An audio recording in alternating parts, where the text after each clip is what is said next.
Okay, welcome to the show. I'm joined with Nerd Cosa Nostra of Reign of Horror, Rhea, the Glimmering Harpy on X, and me, Max, from Movie Madness Entertainment.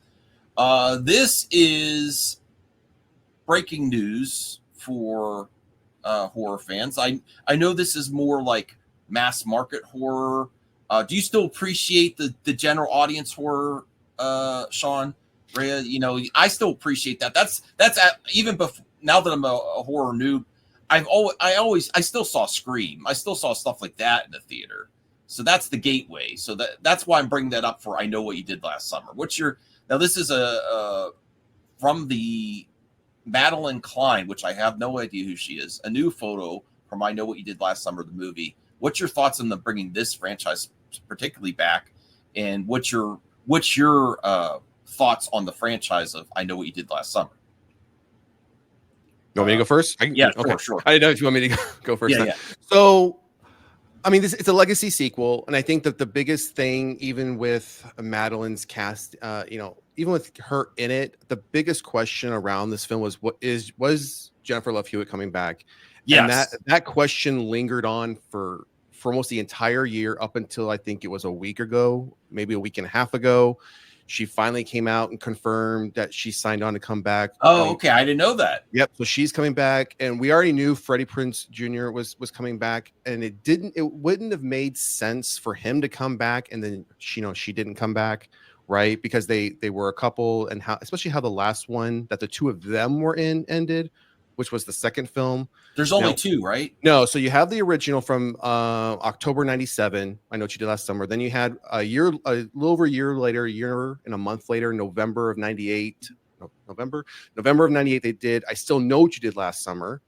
And then they did a third film roughly 7-8 years later. It was called I'll Always Know What You Did Last Summer. That one was just it was like, I'll always know what you did last summer. Like, don't even waste your time with it. How are they even gonna make a sequel to that with the name? What are they gonna do with the name of it? I don't even know. And then they also then did a TV series. Oh, I didn't know this. They did one season. It was on it was through Amazon Prime. So What You Did Last Summer. And that's what it was called. I Know What You Did Last Summer, and it was only 8 episodes, and that was it. It was a one and done type thing. So again, this is being a legacy sequel. It's going to be interesting to see where they pick up the story from here, if they're going to completely bypass the third film, because the second film ended on a cliffhanger. It ended with Jennifer Love Hewitt. Was the third one more of a different cast? Yeah, completely different cast. You had no one returning in that film. So that's my guess, is they're just going to jettison the third. Correct. And this film, calling it I Know What You Did Last Summer, is supposed to be a more, and I hope, and I'm seeing this happen with more and more horror films, where we're using the story mode of social media or social media moderators, or things like that. That's how either a ghost, a spirit, or killers are tracking down their victims, and they're making it seem like now, with all this time that's passed since the original cast from 98, it's now going to be 2025, that the killer is using modern technology like social media in order to stalk Jennifer Love Hewitt's character along with Freddie Prinze Jr.'s character. So while I'm a lot of people out. Yeah, I mean, while I'm interested, I'm interested to see it, and I will see it because I enjoyed the first two films. They came out again around that resurgence of the slasher film, especially with Scream. It was like the companion to Scream, is almost like, and that was the downfall of this franchise, in my opinion. You had Scream happen first, and the first film in this franchise came out, and everyone always compared it to Scream. They could never look at it and say, this is the story they're trying to tell. And to me, it never felt like it got enough love and respect, because everyone always looked at Scream and the success that one had and felt this was just kind of like a copy of it. So I'm interested to see this one. I'm excited to see this one. And again, I'm glad that we're going to get to see Julie James and Ray Bronson, the two characters played by Jennifer Love Hewitt and Freddie Prinze Jr., come back. Yeah, no, I hope that they have a resurgence too. Not that they win anywhere, but Jennifer Love Hewitt and Freddie Prinze Jr. are, they do still do projects, but it's great to have them have a big resurgence. And I actually think there's more opportunities even here than versus the Scream franchise, you know. And I have to go watch the more recent Screams. My wife watched them without me. I haven't seen them, but because it was so closely attached to Scream, you know, Yeah. back when it first came out.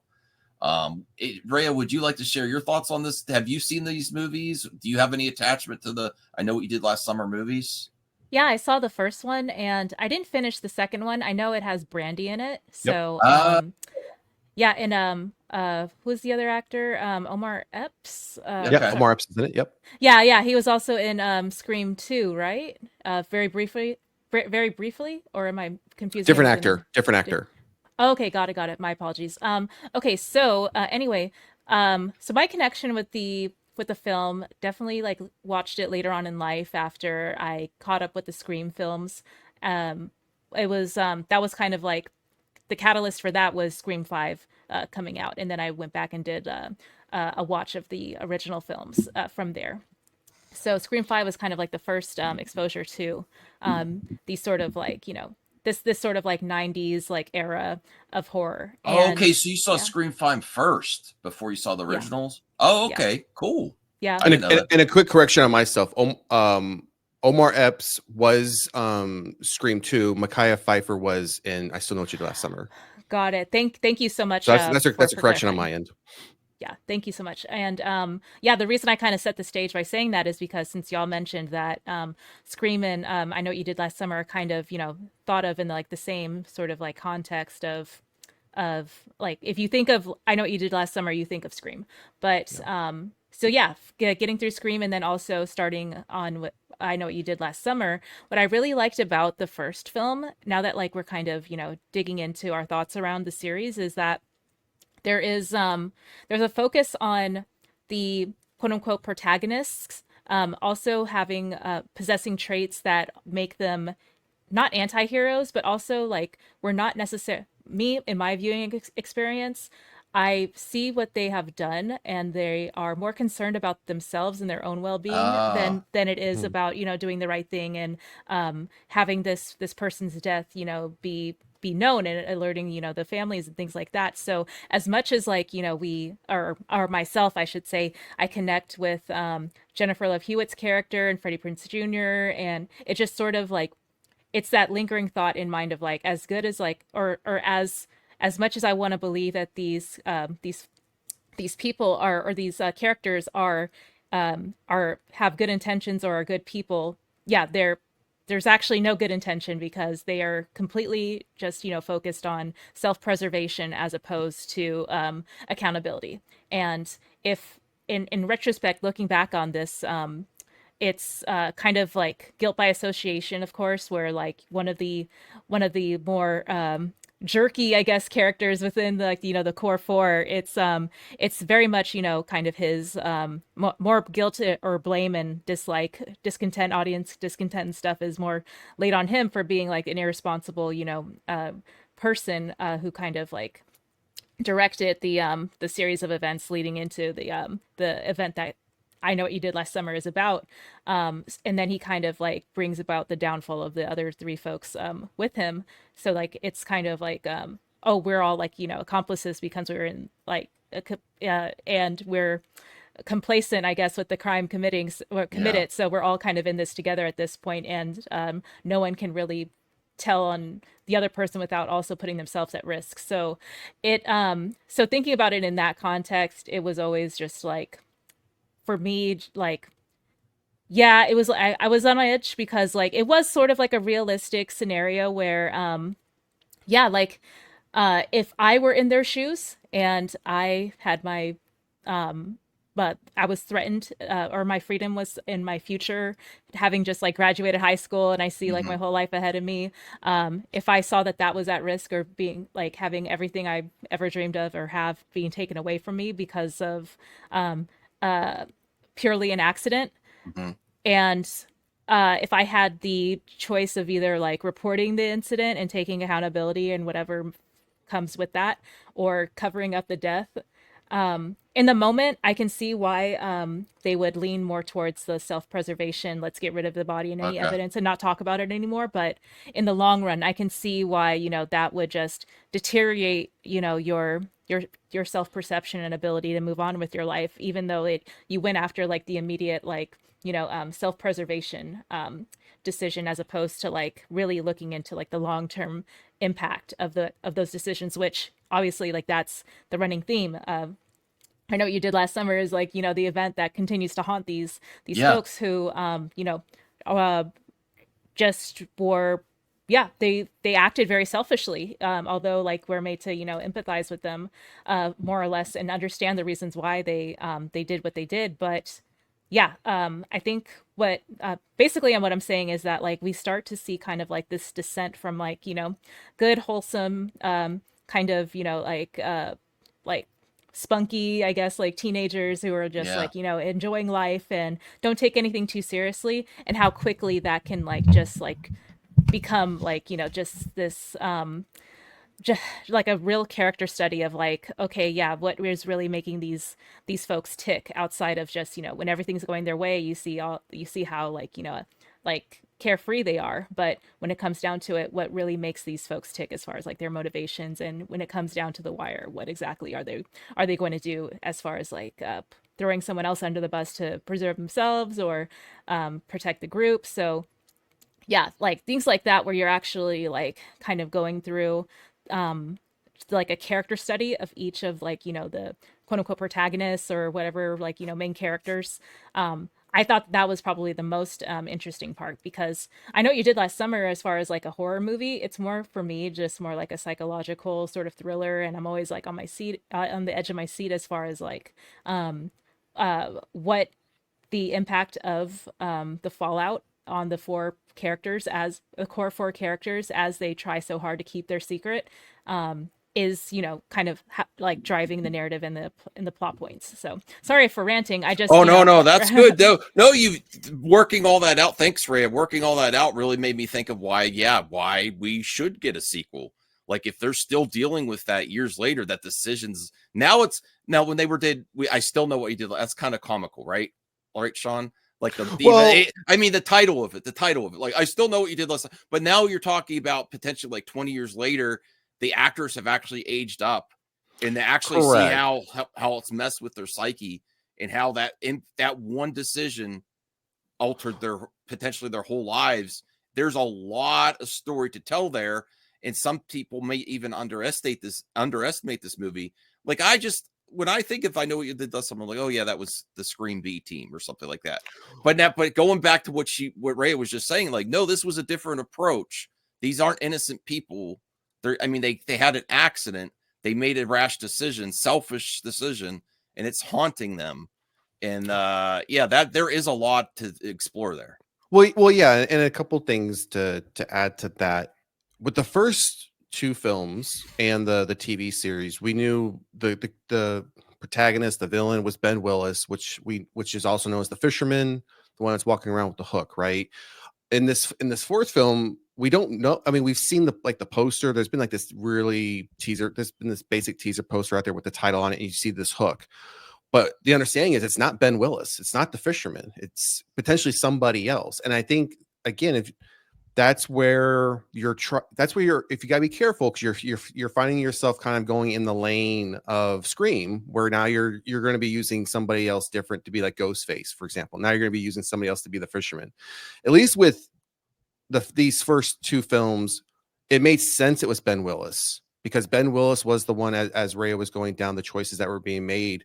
On graduation, when it was graduation night, and they're all leaving the beach, and of course you have the one drunk friend right, that's in the back. Freddy's driving. Barry causes them to get into, well, not cause the accident, but he was causing Ray not to pay attention by spilling the liquor on him. Then they hit Ben Willis. And then to Ray's point, they all had a decision to make. And I think what I Know What You Did Last Summer did different than what Scream did was, in Scream, that group of kids, they were all dealing with decisions, not decisions they made, but as we later find out, decisions that parents made. And again, if you look at Scream 1 as an individual film and not all the sequels, that's what it came down to. But in I Know What You Did Last Summer, it came down to a group of 4 kids hit somebody, and you had one who kind of seemed as was trying to be the alpha and peer pressuring the others Okay. as to, we can't tell anybody, we can't call the police because I've been drinking, it's my car, and then everyone starts Oh, getting yeah. scared. And that you I could see yeah, being a real I life scenario. You could really see r that really happening in right. real life, where Very, very, you very have on a approachable peer graduation night, pressure. all these Yeah. things, these events can really happen, and then they all make these decisions. And then, as Ray pointed out, now we are seeing them live out the consequences of those decisions. So while you, in one way, are like, you should be rooting for them, well, in a way you want to root for them, but in a way you're like, well, you kind of get what's You're coming to you. purely sympathetic to them. Yeah. Yeah. And in a way you get what's coming to you because you made those decisions, and those decisions had consequences. So, and that's why I think it's gonna be interesting to see where they go with this fourth film, because unlike Scream, each sequel, they tied Ghostface back to some point in history of something happening to Sidney Prescott, right? Or as they got into the later films, Sidney Prescott's extended family. Now we know she's coming back, and they'll obviously fix that tie-in. But with this, you don't have that storyline, right? You had it, as Ray mentioned, you had a group of friends made a decision one night. Two of those friends died in the first film. And you had a separate group of friends in the second film. And the reason Ben Willis was still after him is because those two people were still alive, and they continue to still be alive. So now it's just going to be interesting to see what storyline they come up with. I think this even could be like a one and done sequel. I don't see, Oh, really? unless this is absolutely successful and you can get these two to survive, which I don't think they will. I think this might be a passing of the torch type sequel. Okay. Where Jennifer Love Hewitt and Freddie Prinze Jr., like, this might be a hey, we're just coming back to pass the torch or say goodbye to our characters because they're going to somehow get killed off, which I think would be unfortunate, because you went through all that trouble to get them to sign back on just to get rid of them. I think that'd be a bad way to go out. So, Okay. Well, thank you for both for sharing your thoughts on this. I'll be honest, I really didn't give this franchise a good shot. I want to revisit. I remember watching it back in the day, Blockbuster rental, but that's about the extent of it. I never saw the sequel. I never saw the TV series. And then the way you both described it now, because I forget a lot of stuff. Yeah, it's very interesting. The peer pressure, they're starting their life getting out of high school, and then this happened. I really want to revisit those movies now, and I do think there's a huge opportunity to bring this movie back even more. Not that it's a competition against Scream, but I'm also very happy that they didn't just bring this back right when Scream came back too. yeah. Because you get a little bit of breather room between the franchises where it doesn't get potentially lost in the shuffle like it did the first time. Correct, because Scream came out in, I think, was it end of 96, and I think the first I Know What You Did Last Summer film came out towards the end of 97. So it was really on the back. It was on the heels of so Scream. So they think the same era, whereas now Yep. there's like breathing room from coming back. So Yep. I appreciate your thoughts. Subscribe to Reign of Horror. And then also me too. Movie Madness Entertainment. Follow Rhea on Twitter at Glimmering Harpy, or X, I'm sorry, on X. And tell us your thoughts about I Know What You Did Last Summer. And then this is just a set photo, but this is not really accurately. I think this is just in her trailer.